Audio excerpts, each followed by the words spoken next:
நான் 2005லேருந்து கிருஷ்ணன் கோயிலில் VPMM college of education for women அந்த கல்லூரியில் அசிஸ்டன்ட் ப்ரொஃபஸராக வேலை பார்த்தேன்.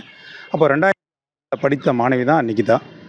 படித்து முடிச்சதுக்கப்புறம் எங்களுக்கு தொடர்புலாம் கிடையாது, யார் என்னன்னு தெரியாது. 2010 அவங்க அம்மா கால் பண்ணுறாங்க, என் மகளுக்கே நான் வேலை வாங்கி கொடுத்துருக்கோம்ப்பா, நீ மகன் போல தான் பார்த்துக்கிறோம், உங்களுக்கு வேலை வாங்கி கொடுக்குறதுல எங்களுக்கு ஒரு சந்தோஷம் தான், நீ வாங்க அப்படின்னு சொல்கிறாங்க. எங்கள் பொறுப்பில் நிறையா வேலைகள் இருக்குது அப்படின்னு சொல்கிறாங்க. அதை நம்பிட்டு அப்புறமேட்டு 2 ஆசிரியர் பணி, ஒரு சப் ரிஜிஸ்ட்ரார் அப்படின்னு சொல்லி பேசி மொத்தம் 25 லட்சம் கேட்குறாங்க.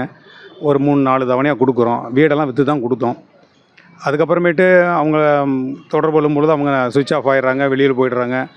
அஸ்ரா கார்க் அவருடைய சார்கிட்ட போய் பெட்டிஷன் கொடுத்து எஃப்ஐஆர் ஃபைல் பண்ணோம். அதை வச்சு அவங்க அரெஸ்ட் பண்ணிட்டாங்க. அரெஸ்ட் பண்ணிவிட்டு வெளியே வந்ததுக்கப்புறமேட்டு பேச்சுவார்த்தை பேசுகிற மாதிரி பேசிகிட்டே இருந்தாங்க.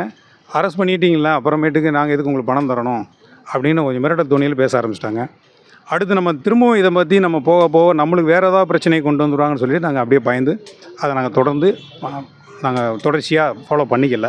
ஒரு 10 பேர்கிட்ட ஒரு பல கோடியை எடுத்துகிட்டு ஒரு 5 பவுனை காணோம், 10 பவுனை காணோம் அப்படின்றது அது உண்மையாக பொய்ன்றதெல்லாம் தெரியல. எனக்கு தெரிஞ்சு 99% அது உண்மையாக இருக்காது.